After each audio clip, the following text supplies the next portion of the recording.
সকল জল্পনা কল্পনার অবসান ঘটিয়ে শেষ পর্যন্ত দিল্লির ফরেন করেসপন্ডেন্ট ক্লাবে ভার্চুয়াল বক্তৃতাটা দিয়ে ফেলেছেন। আওয়ামী লীগ বিরোধী যে শিবিরটি রয়েছে সেখানে কান্নার রোল এবং ভারতের বিরুদ্ধে বিষোদগার।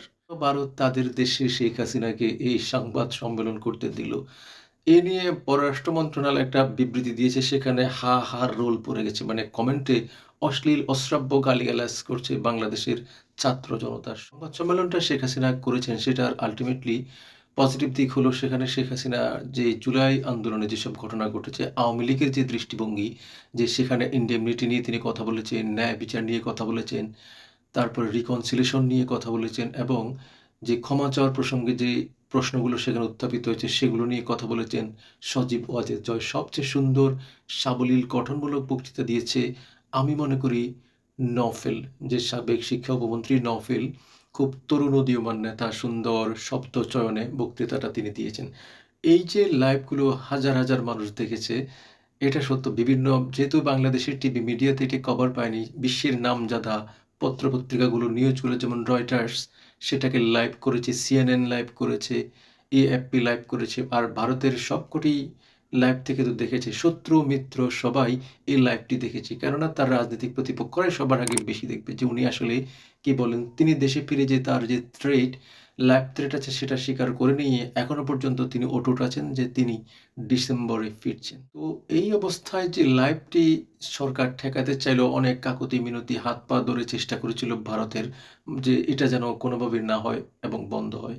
তো আজকে 5 তারিখের পুরো মানে আলোটা, যে 5 আগস্ট শেখ হাসিনা সরকারের পতনের এই দিনে, যেখানে ঢাকায় মানিক মিয়া অ্যাভিনিউতে কনসার্ট চলছে, এই সময়টায় এসে মানুষজনের দৃষ্টিভঙ্গি চলে গেছে শেখ হাসিনা আসলে লাইভে কি বলছেন। আসলে যুক্ত হয়েছিলেন শেখ হাসিনার কে এক নজর দেখার জন্য। অনেকের ধারণা ছিল তিনি আসলে ভিডিওতে আসবেন। তো সে কারণে অনেক জায়গায় প্রথমেই মানুষ লাইভ থেকে দেখেছেন যে তিনি অডিওতে। তো পরে মানুষ লাইভগুলো দেখেনি, কেননা বাংলাদেশের বেশিরভাগ মানুষই আসলে ইংরেজি বোঝে না।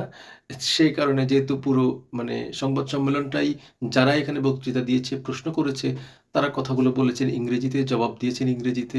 এই কারণে যেহেতু আমরা জনতা আন্দোলনে সংগ্রামে হাটে ঘাটে মাঠে থাকলেও আমাদের ভাষাগত সীমাবদ্ধতা রয়েছে, তাই আমরা আসলে মানে এইটা অনেকে আসলে লিপ করেছে, শুনতে পারেনি, বা পরে বিভিন্ন ডিসকাশন আলোচনা সমালোচনা থেকে অনেকে অনুমান করার চেষ্টা করেছেন যে আসলে শেখ হাসিনা কি বলেছেন। হাসিনা তার সরকারের অনেক ব্যর্থতার কথা বলেছেন, জুলাই আন্দোলনের সুষ্ঠু তদন্তের কথা বলেছেন এবং ইন্ডেমনিটির কথা বলেছেন, পুলিশ হত্যার বিচারের কথা বলেছেন এবং তার দীর্ঘ সময় ক্ষমতায় থাকা এবং বিভিন্ন বিষয়ে সেখানে আলোকপাত করেছেন।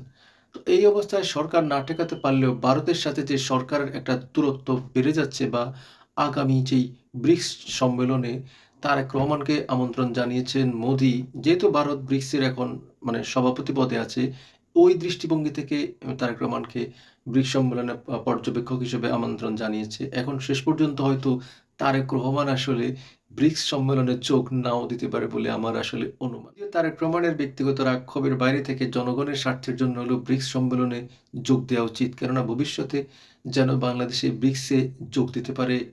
যদি সেখানে তিনি আসলে উপস্থিত না থাকেন, তাহলে ব্রিক্সের দরজা বাংলাদেশের জন্য সম্ভবত চিরতরে বন্ধ হয়ে যাবে। তো যাই হোক, এই শেখ হাসিনার এই বক্তব্য আওয়ামী লীগের লোকজনের ভিতরে উচ্ছ্বাস উদ্দীপনা তৈরি করেছে। দীর্ঘদিন পর তারা শেখ হাসিনার থেকে একটা নির্দিষ্ট টাইমলাইন পেয়েছেন যে ডিসেম্বরে তিনি ফিরছেন।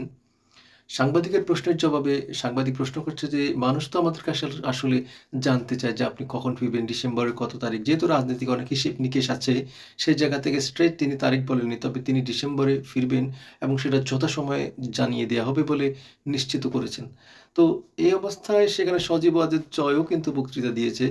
সবচেয়ে দুঃখজনক ঘটনাটি ঘটেছে আমাদের বিশ্বখ্যাত অলরাউন্ডার, বাংলার নবাব ক্রিকেটের, যেই ক্রিকেটকে অনন্য উচ্চতায় নিয়ে গেছেন বিশ্বের সর্বশ্রেষ্ঠ অলরাউন্ডার সাকিব আল হাসান। কেন সেই লাইভে এসে যুক্ত হইছে?